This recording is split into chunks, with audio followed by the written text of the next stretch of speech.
Welcome to the Tech Egg. Don't get scrambled. Enjoy the video. You start by getting the physical setup right: seat, mirrors, and steering so you can reach pedals and view gauges. Once set, press the brake and tap Start/Stop to power the Taycan systems.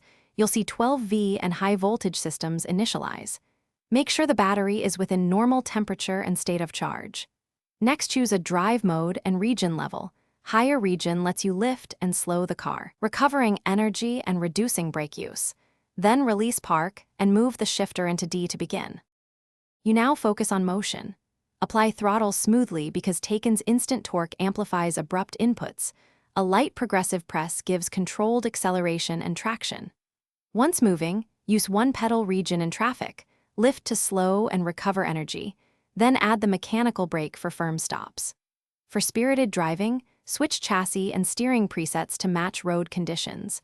The car's torque vectoring and adaptive dampers manage weight transfer, so plan braking points earlier, roll in throttle through apex, and let electronics help stabilize mid-corner.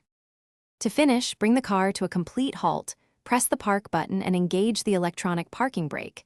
This secures the vehicle and prepares systems to shut down. Turn off Start/Stop, take your fob, and connect to a charger if required to preserve range and battery health. If something goes wrong, like inability to shift out of park or start, first confirm you're pressing the brake, check battery charge and 12V health. Then power cycle the car by shutting down and restarting. Contact Porsche Roadside if the Thanks for watching. Consider subscribing if I helped unscramble your problems.